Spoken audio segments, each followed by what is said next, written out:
வணக்கம் தோழர்களே. வருகின்ற 21ஆம் தேதி சேலம் பெத்தநாயக்கம்பாளையத்தில் திமுகவின் இளைஞர் அணி 2வது மாநில மாநாடு நடைபெற இருக்குது. திமுகவின் முக்கிய அங்கமாகவும் மிகப்பெரிய பலமாகவும் இருக்கக்கூடியது திமுக இளைஞர் அணி தான். இந்த திமுக இளைஞர் அணிக்கு நாற்றங்கால இருக்கிறது எதுன்னு பாத்தீங்கன்னா, இன்றைய தமிழ்நாட்டின் முதல்வராக இருக்கக்கூடிய திரு மு.க. ஸ்டாலின் அவர்கள் 1968ஆம் ஆண்டு கோபாலபுரம் இளைஞர் திமுக அப்படின்ற பேர்ல கோபாலபுரத்தில் இருக்கக்கூடிய ஒரு முடித்திருத்தம் நிலையத்துல ஒரு அமைப்பை உருவாக்குறாரு. அந்த அமைப்பு தான் திமுக இளைஞர் அணிக்கு நாற்றங்களாகவும் விதையாகவும் இருந்தது. இந்த கோபாலபுரம் இளைஞர் திமுக தான் 1980 மதுரை ஜான்சிராணி பூங்காவில் நடைபெற்ற பிரம்மாண்ட மாநாட்டில் திமுக இளைஞர் அணியா உருவெடுக்குது. இந்த திமுக இளைஞர் அணியில் திரு மு.க. ஸ்டாலின் அவர்கள் கிட்டத்தட்ட 30 ஆண்டுகளாக இருந்து தன்னுடைய பணிகளை செம்மையா செஞ்சு இந்த திமுக இளைஞர் அணியை மிகப்பெரிய ஒரு அமைப்பாக கட்டமைச்சாரு. அவருக்கு பிறகு திரு வெள்ளக்கோயில் சாமிநாதன் அவர்கள் திமுக இளைஞர் அணி செயலாளராக பொறுப்பேற்றுக் கொண்டு அவரும் திறம்பட செயல்பட்டு இருந்தாங்க. அதன் பிறகு 2019ஆம் ஆண்டு திரு உதயநிதி ஸ்டாலின் அவர்கள் திமுகவின் இளைஞர் அணி செயலாளராக பொறுப்பேற்கிறாரு. அவர் பொறுப்பேற்றதுக்கு அப்புறமேட்டு பாத்தீங்கன்னாக்கா திமுகவின் இளைஞர் அணிக்கு கிட்டத்தட்ட ஒரு 30 லட்சம் உறுப்பினர்களை சேர்க்கணும் அப்படின்றதுக்காக தன்னோட பணிகளை தொடர்ந்து செஞ்சுக்கிட்டே இருந்தாரு. இப்ப பாத்தீங்கன்னாக்கா கிட்டத்தட்ட ஒரு 25 லட்சம் உறுப்பினர்களை திமுக இளைஞர் அணியில சேர்த்து அந்த அணியை மேலும் பிரம்மாண்டமா வலிமைப்படுத்தி இருக்கிறாரு. 25 லட்சம் பேரை இளைஞர் அணியில சேர்த்ததோட இல்லாம 4 லட்சம் பேர்களுக்கு கட்சியில பதவிகளை கொடுத்து அழகும் பார்த்திருக்கிறார் திரு உதயநிதி ஸ்டாலின் அவர் அந்த அளவுக்கு கட்சியில மிக தீவிரமா வேலை செஞ்சிட்டு இருக்க இந்த சூழல்ல தான் இந்த திமுக இளைஞர் அணி 2வது மாநில மாநாடு நடைபெறுது. இந்த மாநில மாநாடு மற்ற கட்சிகள் நடத்துற மாநாடு விட மிகவும் பிரம்மாண்டமான மாநாடா இருக்கணும் அப்படின்றதுக்காகவே மிகவும் மெனக்கெட்டு ஏகப்பட்ட வேலைகளை செஞ்சிட்டு இருக்காங்க. குறிப்பா இந்த மாநாடு நடக்கக்கூடிய இடம் பாத்தீங்கன்னாக்கா 1500 சதுரடி அகலத்தோடையும் 600 சதுரடி நீளத்தோடையும் கிட்டத்தட்ட 9 லட்சம் சதுரடி நிலப்பரப்புல இந்த மாநாடு நடக்குது. இதுல 4 லட்சம் சதுரடி பாத்தீங்கன்னாக்கா உணவு திடலுக்காகவே ஒதுக்கி இருக்காங்க. மீதம் இருக்க 5 லட்சம் சதுரடியில 2 லட்சம் இருக்கைகளோட இந்த மாநில மாநாடு மிக பிரம்மாண்ட முறையில் நடைபெற இருக்குது. திமுகவின் இளைஞர் அணி செயலாளராக திரு உதயநிதி ஸ்டாலின் அவர்கள் நியமிக்கப்பட்டதுக்கு அப்புறமேட்டு பாத்தீங்கன்னாக்கா திமுகவிலேயே இளைஞர் அணிக்காக பல பயிற்சி பயிற்சி பட்டறைகளை நடத்தி காட்டினாரு. அதுலயும் குறிப்பா பாத்தீங்கன்னாக்கா திராவிட மாடல் பயிற்சி பாசறை அப்படின்ற பேர்ல ஒவ்வொரு மாவட்டங்களையும் பயிற்சி பாசறைகளை நடத்தி திராவிட இயக்கத்தின் தேவைகள் எந்த அளவுக்கு எப்பவுமே தேவைப்படுது அப்படின்றது குறித்து விழிப்புணர்வுகளை ஏற்படுத்தி கட்சிக்கு ஆட்களை சேருவதை விட கட்சியை சித்தாந்த ரீதியா வளர்த்தெடுக்கணும் அப்படின்றதுக்காகவே அந்த பயிற்சி பாசறைகளை நடத்தி காட்டி அதன் மூலமா கட்சியில் புதிதாக சேர்ந்த இளைஞர்களுக்கு திராவிட சித்தாந்தத்தை மிக தெளிவாகவே கொண்டு போய் சேர்த்திருக்கிறாரு. இந்த சூழல்ல தான் திமுகவின் இளைஞர் அணி 2வது மாநில மாநாடு நடக்குது. இந்த மாநில மாநாட்டோட முக்கிய நோக்கமே பாத்தீங்கன்னாக்கா திமுகவின் 50 முழக்கங்களில் முக்கியமான ஒன்றான மாநில சுயாட்சி அப்படின்றத மையப்படுத்தி மாநில உரிமை மீட்பு முழக்கம் அப்படின்ற பேர்ல தான் இந்த திமுகவின் 2வது மாநில இளைஞர் அணி மாநாடு நடைபெற இருக்குது. 1980ஆம் ஆண்டு திமுகவின் இளைஞர் அணி உருவாக்கப்பட்டாலும் அதனுடைய முதல் மாநில மாநாடு அப்படின்ற ஒரு மாநாடு நடந்தது 2007ஆம் ஆண்டு தான். கிட்டத்தட்ட இளைஞர் அணி உருவாக்கப்பட்டு 27 ஆண்டுகளுக்கு அப்புறமேட்டு தான் முதல் மாநில மாநாடு திமுகவின் இளைஞர் அணி சந்திக்குது.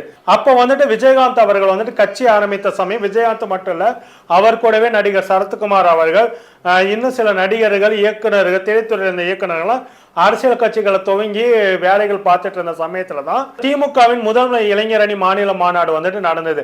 அப்ப பாத்தீங்கன்னாக்கா விஜயகாந்த் அவர்களே சொன்னாங்க, இளைஞர் அணி ஆரம்பிச்சு 27 வருஷமா இளைஞர் அணி மாநாட்டை நடத்தாத திமுக நான் அரசியலுக்கு வந்ததை பார்த்து பயந்து போய் முதல் மாநில மாநாட்டை நடத்தினாங்க அப்படின்னு சொல்லிட்டு ஒரு விமர்சனத்தை வைத்தப்ப அப்போதைய திமுகவின் இளைஞர் அணி செயலாளராக இருந்த நம்முடைய தற்போதைய முதல்வர் திரு மு.க. ஸ்டாலின் அவர்கள் சொன்னாங்க, தமிழ்நாட்டை திசை மாறி செல்லும் இளைஞர்களை ஒருநிலைப்படுத்தி அவர்களுக்கு விழிப்புணர்வு ஏற்படுத்தணும் அப்படின்றதுக்காக 2007ஆம் ஆண்டு திருநெல்வேலியில முதல் மாநில இளைஞர் அணி மாநாடு நடத்தப்பட்டது அப்படின்றத திரு மு.க. ஸ்டாலின் அவர்கள் விளக்கம் கொடுத்திருந்தாரு. அதுக்கு அப்புறமேட்டு பாத்தீங்கன்னா இப்ப ஏன்டா இந்த 2வது மாநில மாநாடு அப்படின்னு சொல்லிட்டு எல்லாம் கேள்வி எழுப்பிட்டு இருக்கும்போது பாத்தீங்கன்னா இதுக்கு ஒரு காரணத்தை சொல்றாங்க. நடிகர் விஜய் அரசியல் கட்சி தொடங்க போறாரு. அடுத்த சட்டமன்ற தேர்தலில் அவர் அரசியலுக்குள்ள வந்துருவாரு அப்படின்னு சொல்லிட்டு பயம் திமுகவுக்கு ஏற்பட்டதுனால தான் வந்துட்டு இந்த இளைஞரணி மாநாட்டை வந்துட்டு கூட்டியிருக்காங்க அப்படின்ற மாதிரி ஒரு சில பேர் வந்து பேசிட்டு இருக்காங்க. அது வந்துட்டு நோக்கமா இருக்கிறதுக்கான வாய்ப்பு இல்லைன்றது தான் யதார்த்தமான களமாக இருக்கும். ஏன்னா நடிகர்களை கண்டு பயந்து அஞ்சுக்கூடிய நிலைமையில திமுக என்னைக்கு இருந்ததில்லை. ஆட்சியே போனாலும் சரின்னு சொல்லிட்டு தன்னுடைய கொள்கைக்காக ஆட்சி இழந்த கட்சி தான் வந்துட்டு திமுக. அப்படிப்பட்ட கட்சி வந்து பார்த்தீங்கன்னாக்கா நடிகர்களை பார்த்து பயந்து போய் மாநாடு நடத்தணுன்ற அவசியம் வந்துட்டு திமுகவுக்கு கிடையாது. குறிப்பா வந்து பாத்தீங்கன்னாக்கா எத்தனையோ பேர் வந்துட்டு திரைத்துறையில வந்துட்டு அரசியல் வந்தாங்க, தானும் திமுகவை வீழ்த்தணும் அப்படின்னு சொல்லிட்டு கங்கணம் கட்டிட்டு வந்தாங்க. அது விஜயகாந்த் ஆகட்டும், சரத்குமார் ஆகட்டும், டி ராஜேந்தர் ஆகட்டும், நடிகர் பாக்யராஜ் ஆகட்டும். நடிகர் பாக்யராஜ் வந்து பாத்தீங்கன்னாக்கா மறைந்த முன்னாள் முதலமைச்சர் திரு எம்ஜி ராமச்சந்திரன் அவர்கள் கூட வந்து சொல்லியிருந்தாரு, என்னுடைய கலையுலக வாரிசுன்னு சொன்னாரு. அப்படிப்பட்டவர் கூட வந்து பாத்தீங்கன்னா அவரும் வந்து திமுக எதிர்த்து அரசியலுக்குள்ள வந்து செயல்படணும்னு பார்த்தாரு. அவராலையும் ஜெயிக்க முடியல. டி ராஜேந்திரன் எடுத்துக்கிட்டீங்கன்னாக்கா ஒரு காலத்துல வந்துட்டு ரஜினிகாந்தை விட அதிகமான பெண் ரசிகர்கள் டி ராஜேந்தர் அவர்களுக்கு இருந்தது அப்படின்றது யதார்த்தமான உண்மை. அதை விட முக்கியம் என்னன்னாக்கா ரஜினிகாந்த் கட்டவுட்டை விட டி ராஜேந்தருக்கு அதிகமான கட்டவுட்டுகள்லாம் வைத்த காலம் உண்டு. அப்படிப்பட்ட டி ராஜேந்தருக்கே பாத்தீங்கன்னாக்கா அரசியல்ல வந்துட்டு திமுகவை எதிர்த்து போட்டி போட முடியாம கடைசியில பின்வாங்கினாரு. விஜயகாந்த் அவர்கள் வந்துட்டு திமுகவை எதிர்த்து அரசியல் களத்தில் வந்து 8% வாக்குகளை பெற்றார் அப்படின்றது யதார்த்தமான உண்மையா இருந்தாலும் அவருடைய தவறான நிலைப்பாடுகளால வந்து பாத்தீங்கன்னாக்கா அவருடைய அரசியலே அஸ்தமித்து போட்டு என்னைக்கு வந்துட்டு ஜெயலலிதா அவரோட கூட்டணி வைத்தாரோ அன்னைக்கு அவருடைய அரசியல் கட்சியோட வீழ்ச்சி வந்துட்டு ஆரம்பிச்சது. அந்த கட்சியை வீழ்ச்சி அடைகிற வேலையில வந்துட்டு ஜெயலலிதா மிக தெளிவாகவே செய்து காட்டினாரு. விஜயகாந்த் அவர்களுடைய குடும்பத்தினர் எடுத்த தவறான முடிவுகளால இன்னைக்கு அந்த கட்சியை கேப்டன் இல்லாத கப்பலா தள்ளாடிட்டு தான் இருக்குது அப்படின்றத ஒரு யதார்த்தமான உண்மை. சரி, இதெல்லாம் ஒரு பக்கம் இருக்குமோ நாம தெளிவா சொல்ல வேண்டியதுனாக்கா எந்த நடிகருக்கு அரசியலுக்கு வந்தாலுமே வந்து பாத்தீங்கன்னாக்கா திமுக வந்துட்டு என்னைக்கு கண்டு அஞ்சு பயப்பட போறது கிடையாது. இன்னைக்கு இந்த மாநில மாநாடு வந்து நடத்தப்படுறதுடைய முக்கியமான நோக்கமே வந்து பாத்தீங்கன்னாக்கா மாநில சுயாட்சி அப்படின்ற ஒரு விஷயத்த சொல்றாங்க. இப்ப வந்துட்டு இன்னைக்கு சனாதனம் எந்த அளவுக்கு இந்த நாட்டை சீரழித்து கொண்டிருக்கிறது அப்படின்ற சூழல் வந்து வெளிப்படையா தெரியுது. இன்னைக்கு ஒன்றிய பிரதமர் நரேந்திராவையே இந்த சனாதனம் வந்துட்டு மிகவும் ஏளனமாகவும் இலக்காரமா பண்ணிட்டு இருக்கிறாங்க. அதெல்லாம் வெளிப்படையா தெரியுது. ஆனா சங்கிகள் வந்துட்டு அதை குறித்து வாயை துறக்கல.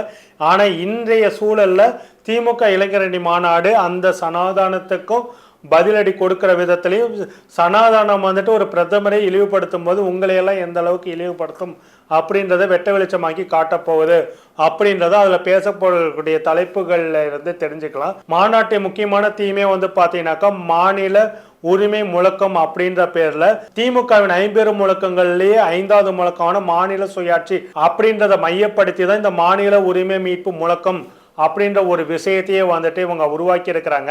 ஆனா எந்த ஒரு நடிகருக்கும் பயந்துட்டு இவங்க வந்துட்டு பண்ணல.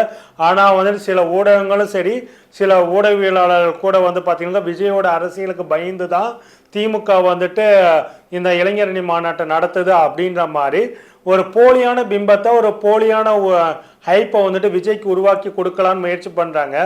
எல்லாத்துலேயும் ரஜினிகாந்த் அவர்களை ரோல் மாடலாக எடுத்துக்கிட்டு நடித்து கொண்டிருந்த திரு விஜய் அவர்கள் இன்னைக்கு சமீப காலமாக அவருடைய படங்கள் பெரிதும் ஓடாத காரணத்தில் அதே மாதிரியே தன்னுடைய குருநாதரான ரஜினியோட டெக்னிக்கை எடுத்துக்கிட்டு இந்த அரசியல் அறிவிப்பு வேலைகளை பண்ணிட்டு சில விஷயங்களை பண்ணிட்டு இருக்கிறாங்க. மற்றபடி இவங்களெல்லாம் அரசியலை வந்துட்டு பெருசா வந்துட்டு எதுவும் செய்ய முடியாது அப்படின்றத யதார்த்தமான உண்மை. சித்தாந்த தெளிவில்லாத ஒருத்தரால நிச்சயம் வந்துட்டு அரசியல வந்துட்டு எந்த ஒரு நன்மையும் செய்ய முடியாது மக்களுக்கு அப்படின்றத யதார்த்தமான விஷயம். பேருக்கு வந்து பெரியார படிங்க அம்பேத்கரை படிங்கன்னு பேருக்கு ஒரு வார்த்தையை வந்துட்டு ஏன்னா இன்னைக்கு ட்ரெண்டிங் வார்த்தை அதுதான் அப்படின்றனால அதை சொன்னதுனால மட்டும் விஜயை வந்துட்டு ஒரு பெரிய சித்தாந்தவாதியா நம்ம அவர் அப்படி காட்ட வேண்டிய அவசியமும் இல்லை அப்படின்றது யதார்த்தமான விஷயம்.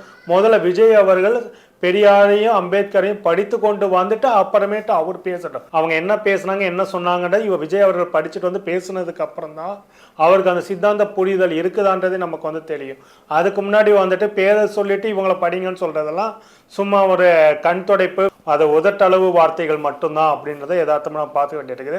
சரி, இந்த மாநில மாநாட்டில் வந்து பார்த்தீங்கன்னாக்கா 2007ஆம் ஆண்டு திருநெல்வேலியில் நடைபெற்ற முதல் மாநில மாநாட்டில் வந்து பார்த்தீங்கன்னாக்கா மாநாட்டு கொடியை ஏற்றி வச்சவங்க தென் சென்னை நாடாளுமன்ற உறுப்பினர் இருக்கக்கூடிய திரு தமிழச்சி தங்கபாண்டியன் அவர்கள் இப்போது இதே இளைஞரணி மாநாட்டு கொடியை ஏற்றி வைத்து மாநாட்டை தொடங்கக்கூடியவர் யாருன்னு பாத்தீங்கன்னாக்கா திமுகவின் கழக துணை பொதுச் செயலாளரும் நாடாளுமன்ற உறுப்பினருமான அக்கா கனிமொழி அவர்கள் தான் இந்த மாநாட்டு கொடியை ஏற்றி வச்சு சிறப்பிக்கிறாங்க.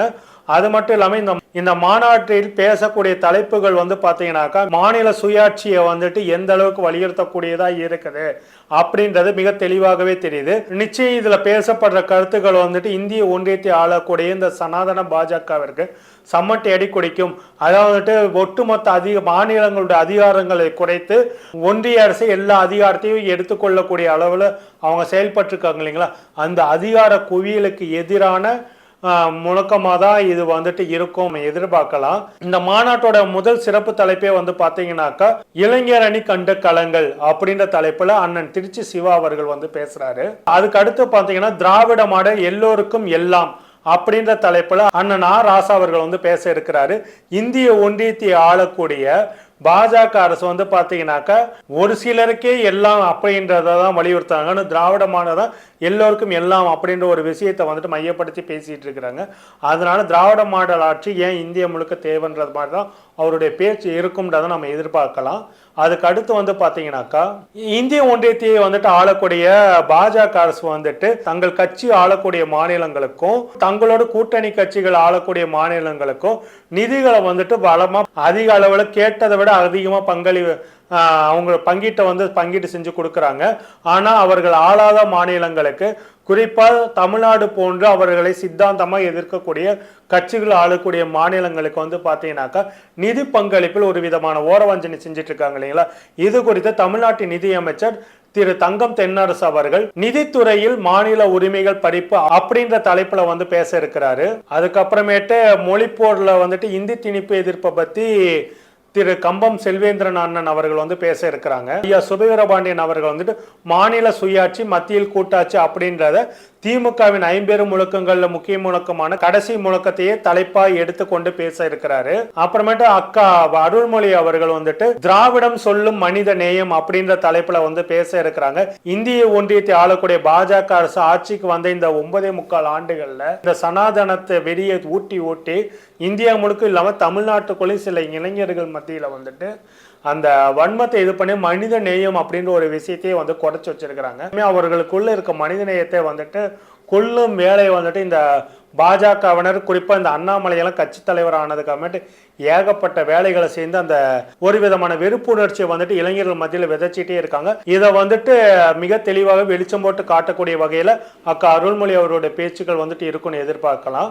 அடுத்து பாத்தீங்கன்னாக்கா கலைஞரின் பேனா என்ன சாதிச்சது என்னத்தை செஞ்சு கிழிச்சதுன்னு சொல்லிட்டு தம்பிகளும் சங்கிகளும் அப்படியே குதிச்சுக்கிட்டே இருப்பாங்க இல்லைங்களா, அவங்களுடைய வயிறு எரியிற அளவுக்கு கலைஞரின் பேனா என்னென்ன செய்தது அப்படின்றத பட்டவர்த்தனமாக இயக்குனர் திரு கருப்பழனியப்பன் மிக தெளிவா பேச இருக்கிறாரு. அப்புறம் சமூக நீதி அப்படின்ற தலைப்புல அண்ணன் மதிமாறன் அவர்கள் பேச இருக்கிறாங்க. பத்திரிகை துறை திராவிட இயக்கம் என்ன செய்தது அப்படின்றது குறித்து பத்திரிகையும் திராவிட இயக்கமும் அப்படின்ற தலைப்புல அண்ணன் கோவி லெனின் அவர்கள் பேச இருக்கிறாங்க. நீட் விலக்கு நம் இலக்கு அப்படின்ற தலைப்புல அண்ணன் ராஜீவ்காந்தி அவர்களும் பெரியாரும் பெண் விடுதலை அப்படின்ற தலைப்புல தங்கை மதிவதனி அவர்களும் திருநர் வாழ்வில் திராவிட அரசு அப்படின்ற தலைப்பு முனைவர் ரியா அவர்களும் பேச இருக்கிறாங்க. இன்னும் தமிழ்நாட்டில் இருக்கக்கூடிய அமைச்சர்களும் முக்கியமான எம்பிக்கள் எல்லாருமே பேச இருக்கிறாங்க. மொத்தத்துல இந்த திமுகவின் இந்த 2வது இளைஞர் அணி மாநில மாநாடு பாத்தீங்கன்னாக்கா மாநில சுயாட்சியை வலியுறுத்துவதோடு நிச்சயமா அதில் நிறைவேற்றப்படுகின்ற தீர்மானங்கள் எல்லாமே இந்த சனாதன சங்கிகளை அடிச்சு நொறுக்க விதத்திலையும் அவர்களுடைய வயிற்றுல புளி கரைக்கிற விதத்துல தான் இருக்கும்னு எதிர்பார்க்கிறோம். இந்த மாநாடு நடக்கிற திடலே பாத்தீங்கன்னாக்கா திராவிட பாரம்பரியத்தை எடுத்துரைக்கிற வகையில இந்த மாநாட்டோட திடல் வடிவமைக்கப்பட்டிருக்குது. குறிப்பா பாத்தீங்கன்னாக்கா பெரியார் நுழைவாயில், அண்ணா திடல், கலைஞர் அரங்கம், பேராசிரியர் மேடை, வீரபாண்டியர் கொடிமேடை, முரசொலி மாறன் புகைப்பட கண்காட்சி இப்படின்ற பேர்ல அந்த மாநாடு நடைபெற இடம் அமைக்கப்பட்டிருக்குது. அது மட்டும் இல்லாம தோரண வாயில்கள் பாத்தீங்கன்னாக்கா வீரபாண்டி ஆர் ராஜா, வீரபாண்டி செலியன், சந்திரசேகர் அவர்களோட பெயர்களோட சேர்த்து நீட் எதிர்ப்பு போராளிகளான டாக்டர் அனிதா மற்றும் தனுஷ் இவர்கள் பேர்ல 5 தோரண வாயில்கள் அமைக்கப்பட்டிருக்குது. அது மட்டும் இல்லாம இந்த மாநாட்டில் வந்துட்டு 10 பாசறை நூல்கள் வந்துட்டு வெளியீட்டு விழா வந்துட்டு நடைபெற இருக்குது. கழக முன்னோடிகளுக்கு மரியாதை கொடுக்கிறது போன்ற கட்சி சார்ந்த நிகழ்ச்சிகளும், நீட் விலக்கு நம் இலக்கு அஞ்சல் அட்டை ஒப்படைப்பு நடக்குது. எல்லாத்தோட ஹைலைட்டா வந்து பாத்தீங்கன்னாக்கா புதுகை பூபாலம் கடைக்குழுவோட மிகப்பெரிய அரசியல் நையாண்டி தர்பார் வந்துட்டு காத்துட்டு இருக்குது. பாடகர் திருக்குறள் அறிவுடைய இசை நிகழ்ச்சியும் இருக்குது. இது எல்லாமே பாத்தீங்கன்னாக்கா இந்த மாநாட்டில் வைக்கக்கூடிய கருத்துக்கள், தீர்மானங்கள் நிச்சயம் சங்கிகளோட வயிற்றெரிச்சலை கிளப்பும் அப்படின்றது வெளிப்படையாவே தெரியுது. ஏன்னா சங்கிகள் இப்பவே வந்துட்டு இந்த மாநாடு குறித்து புலம்ப ஆரம்பிச்சிருக்கிறதுலே இந்த மாநாட்டிலே வந்துட்டு என்ன மாதிரியான விஷயங்கள் வந்து முன்னெடுக்கப்படும் வெளிப்படையா தெரியுது. எதனாலும் 21ஆம் தேதி நடக்கக்கூடிய மாநாட்டில் நிறைவேற்றப்படுகின்ற தீர்மானங்களை வைத்து அடுத்து என்ன நடக்குதுன்ற பார்க்கலாம். நன்றி, வணக்கம் தோழர்களே. மோடி தூக்கி கொடுத்தா அந்த கோயிலுக்கு நான் ஏன் வரணும்னு கேட்கிறாரு. அது பின்னாடி கருத்து இதான், நீ சூத்திர பையன் உள்ள வராதே, நான் பார்ப்பேன், நான் தான் சாமியை தொட முடியும் தான்.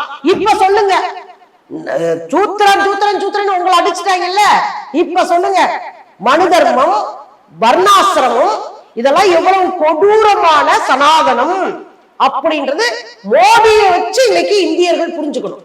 அதைத்தான் இன்னைக்கு நம்ம சொல்ல வேண்டியது.